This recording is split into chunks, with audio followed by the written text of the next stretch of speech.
I took a job as a demolition contractor last fall, and there's one room I'll never forget. One room that still keeps me up at night. The company I work for got a contract to help tear down the old Waverly Hills Sanatorium in Kentucky. You might have heard of it. It's this massive abandoned tuberculosis hospital that's been sitting empty since the early 1960s. The place is supposedly haunted, which I never believed in, but it's a local legend. Ghost hunters come from all over to film there. My boss told us to ignore all that stuff and just focus on the work. Easy money, he said. We started on the lower floors first. Standard demolition. Knock down walls, strip the wiring, clear out debris. The building was in rough shape. Peeling paint, collapsed ceilings, that smell of decay that old hospitals have. But it was just a job. Nothing unusual. We worked our way up floor by floor.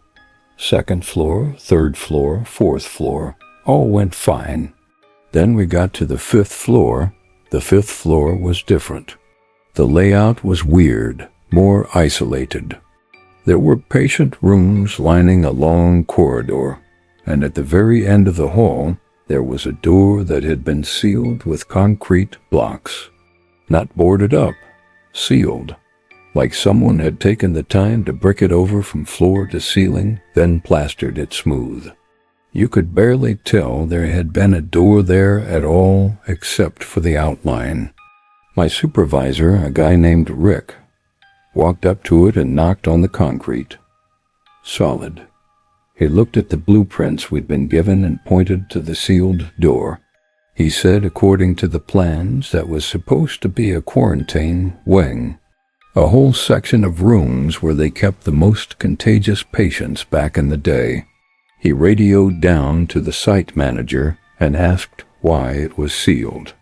The manager said he didn't know, but that we should break through it and clear it out like everything else. Rick assigned me and two other guys, Danny and Marcus, to handle it. He said we'd start first thing Monday morning. This was a Friday afternoon, so we packed up our tools and headed out for the weekend. That night, I had the strangest dream.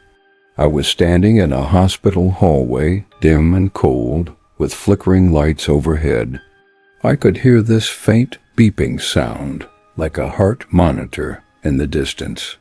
I started walking down the hall, and I saw an old woman in a nurse-esque uniform standing at the end. She had her back to me. I called out to her, but she didn't turn around. I kept walking closer. When I finally reached her, she slowly turned her head. Her face was pale, almost gray, and her eyes were hollow. She looked right at me and whispered, "Don't wake them." Then I woke up. It was 3:47 a.m. I was covered in sweat. I sat up in bed, trying to shake it off. It was just a dream. Probably because I'd been working in that creepy hospital all week. I went back to sleep and didn't think much of it. Monday morning, I showed up at the site and grabbed coffee with Danny and Marcus. Before we headed up to the fifth floor, Danny looked exhausted. He said he barely slept over the weekend. I asked him why, and he said he had a weird nightmare on Friday night. I laughed and said I did too. Probably the hospital getting in our heads. Then Marcus said he had a nightmare too. Same night? Friday. We all kind of looked at each other. Danny asked what mine was about. I told him. The hallway, the nurse, the message. "Don't wake them." Danny's face went white. He said that's exactly what he dreamed. Same hallway, same nurse, same words. Marcus nodded slowly and said he had the exact same dream. All three of us, the same night, the same nightmare.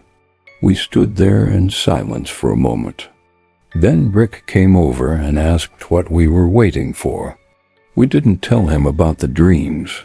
It sounded insane. but none of us wanted to break through that wall anymore. Still, it was our job. We grabbed the sledgehammers and started working on the concrete. It took a couple hours, but we finally broke through. The air that came out of that room was ice cold and smelled like chemicals and decay. We shined our flashlights inside. The room was completely dark, no windows, just a small sealed chamber. As we cleared away more of the wall, we could see inside better. There were hospital beds, rows of them, old rusted metal frames with rotted mattresses. We counted them, 12 beds. But that wasn't the disturbing part. On every bed was a patient chart hanging from the footboard, yellowed paper, barely legible. We stepped inside carefully, our boots crunching on broken plaster. Danny picked up one of the charts and read the name. Female, age 34, admitted 1961. Cause of death, respiratory failure. He'd picked up another. Male, age 27, admitted 1960. Cause of death, tuberculosis. Every single chart listed a patient who had died in that room. Marcus found a ledger on a small desk in the corner. It was a quarantine log from 1962. He read through it and said 63 patients were placed in this wing during the final months before the hospital closed. All of them were in critical condition. All of them were isolated from the rest of the facility. He flipped to the last page. It listed dates of death for 62 patients. The last entry was dated March 15th, 1962. After that, nothing. The log just stopped. I asked where the 63rd patient was. Marcus shrugged. Maybe they transferred them before the hospital closed. Maybe it was a clerical error. We kept searching the room. In the back corner, behind the last row of beds, there was another door, a smaller one. It was locked from the outside. Danny used a crowbar to pry it open. Inside was a tiny isolation room, maybe 6 feet by 6 feet. There was a single bed, and on that bed was a patient chart. We all leaned in to read it. Female, age 29, admitted February 1962. No cause of death listed. No discharge date. Just a note scrawled at the bottom in red ink. Do not open. Do not disturb. We backed out of the room. Something about that place felt wrong. The air was too cold. The silence was too heavy. Rick radioed up asking for a progress update. Danny told him we'd broken through and were clearing the space. Rick said to finish up and move to the next section. We started hauling debris out into the hallway. As we worked, I kept feeling like someone was watching us. I'd turn around and see nothing, but the feeling wouldn't go away. Around 3 p.m., Marcus said he needed some air. He looked pale and said he felt dizzy. Danny and I told him to take a break. He headed downstairs. Danny and I kept working. We were pulling down old ceiling tiles when we heard it. A faint sound, like someone breathing. Slow, labored breaths. We both stopped and listened. It was coming from the small isolation room. We looked at each other. Danny said it was probably just air pressure or old pipes, but neither of us believed that. We walked over to the isolation room and stood in the doorway. The breathing sound was louder now, rhythmic, in and out, in and out. I shined my flashlight on the bed. The mattress was rotted through, springs exposed, nothing there. But the sound continued. Danny stepped inside and looked around. He said there had to be a logical explanation. Maybe an air vent. Maybe wind coming through cracks in the walls. Then the breathing stopped. Just like that, complete silence. We both stood there, frozen. Then we heard footsteps, not from the hallway, from inside the room. Slow, shuffling footsteps moving toward us.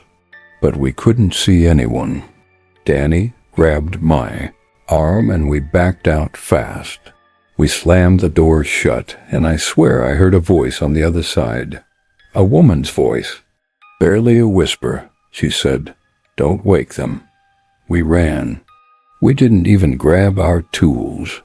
We just ran down the stairs and out of the building. Rick saw us and asked what the hell happened. We told him everything.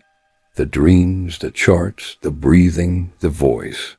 He looked at us like we were crazy. He said we were being paranoid and that we'd been watching too many ghost shows. He went up to the 5th floor himself to check it out.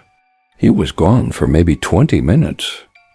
When he came back down, he didn't say a word. He just told us we were done for the day and to go home. That night, I couldn't sleep. I kept thinking about that room. I started researching Waverly Hills online. I found articles about the hospital's history, about the tuberculosis epidemic, about the thousands of people who died there. Then I found something in a digitized archive, a newspaper article from March 1962. It was a small piece.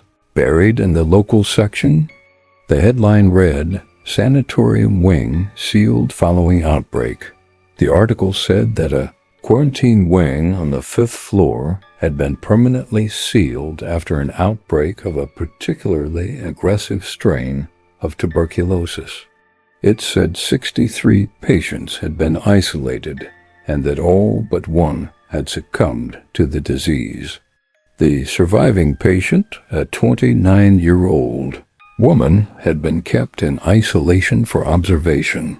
But then the article mentioned something else. It said the woman had fallen into a coma and the medical staff decided to seal the wing rather than risk exposure during transport. They left her there. They sealed her inside while she was still alive. I felt sick reading that. I looked up the date the wing was sealed. March 18th, 1962. 3 days after the last entry in the quarantine log, I called Danny and told him what I'd found. He said Marcus had called him too. Marcus had done his own research and found the same article. We all agreed we weren't going back to that site. The next morning, Rick called me. He said the demolition on the 5th floor was being postponed indefinitely. I asked why.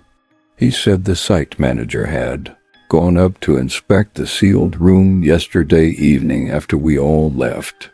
He found something that made him shut down the whole operation. Rick wouldn't tell me what it was, but he said the room was being resealed and that section of the building would be left alone. A few weeks later, I ran into one of the other contractors who had been working on a different floor. I asked him if he'd heard anything about why they stopped the 5th floor demolition. He said he'd heard rumors. He said the site manager found something in that isolation room that scared him so badly he called the county medical examiner. The examiner came out with a team and removed something from the room. No one would say what it was, but afterward the building owner ordered that section to be sealed permanently. New concrete walls, thicker than before, with a metal plaque installed that read, "Memorial Wing. Do not disturb." I drive past Waverly Hills sometimes. The demolition was never completed. The building still stands, mostly empty except for that 5th floor, that sealed wing. I think about those 63 patients. I think about the woman in the isolation room, the woman they left behind.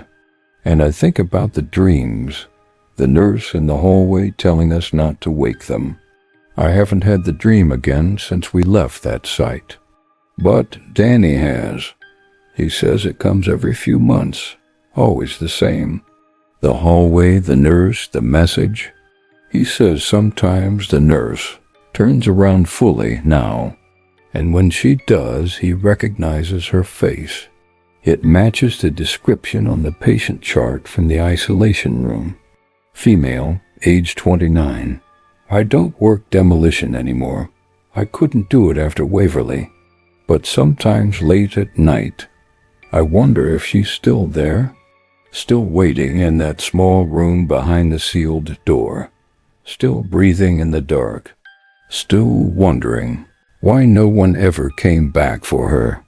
The hospital records say 62 patients died in that wing, but I know the truth. There were 63, and one of them never left.